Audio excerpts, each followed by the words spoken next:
Assalamualaikum warahmatullahi wabarakatuh. Hope you're doing well. So, in the beginning screenshot, I was quite surprised when I came across it not too long ago because it shows you that right now is one of the most toughest times for women when it comes to mate selection. Okay? Because the guy originally, he's got everything you think makes him look like some type of bad boy, testosterone, gym guy. And then he flips the script and tries to do woman face. And he lost his muscles. And it is looking like, he's cross-dressing. He's drag, right? And when you first think about when you get married to somebody, and you have no idea there's so many risks: divorce, adultery, cancer, and now you have to worry about them becoming trans. There's a new thing going on now, more than ever before in history, where you're becoming a trans widow. Women marry men, and then they do have this social contagion, and they flip the script.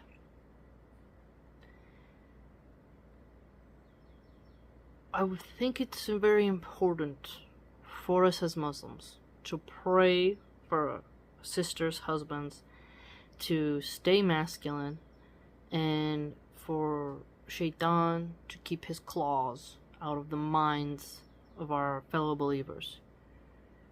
Because so many women now are dealing with their husbands doing that, and then leftists are trying to shame these women into staying with those mentally ill people.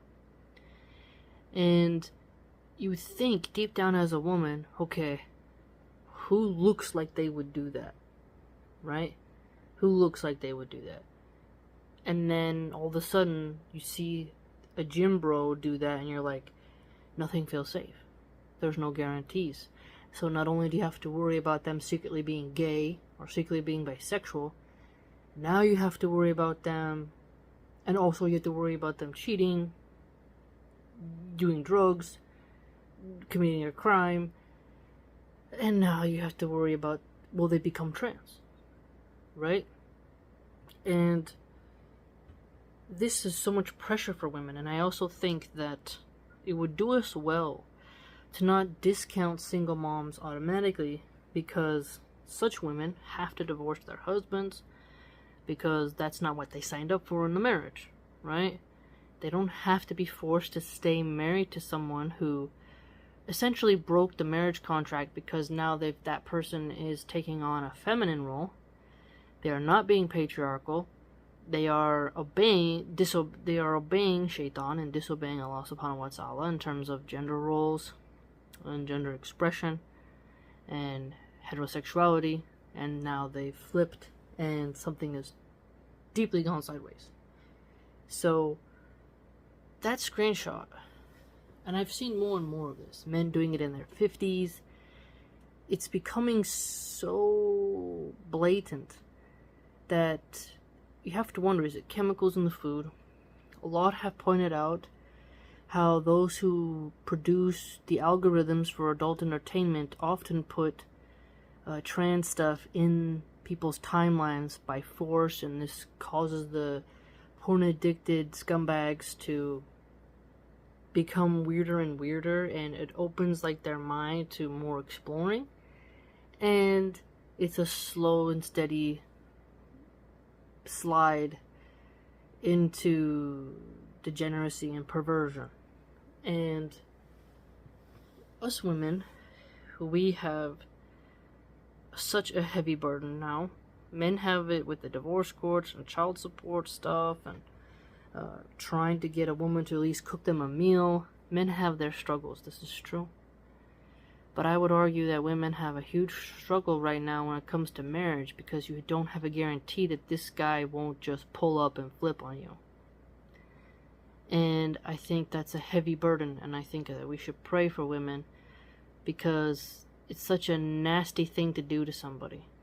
A nasty thing to do, and it's embarrassing and shameful. It's like nightmare fuel. It's nightmare fuel. And so when you see things like there was the guy who helped Mr. Beast on his show. He got married to a very slender, beautiful woman, bought a house, had a child with her, and then he flipped the script and decided to transition into woman face. And that poor woman losing everything. Like, you thought you were gonna marry this guy, he's doing good, and then he switches and you lose all your sexual attraction to him, and now you're back on the dating market. So we should remember to have mercy for these women, and we should have support groups for them to heal and vent, because they're going to carry that trauma with them, that shock, that resentment, and we should not gaslight them into staying with that, because remember the hadiths that say the Prophet, peace be upon him, curses men who imitate women and women who imitate men. That's a Sahih hadith. I've read it many times. And so we know that's not okay, right?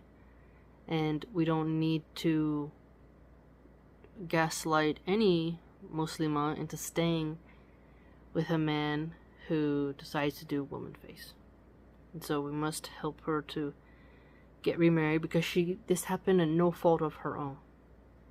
So let us pray for them, pray for our sons that they stay masculine and that they stay pure, and let us pray for sisters in their marriage that they don't essentially marry a chameleon who ends up changing on them. May Allah protect us and be safe, everyone. If you'd like to join my blog, it's www.subscribestar.com/Milahan Archive. Hope to see you there.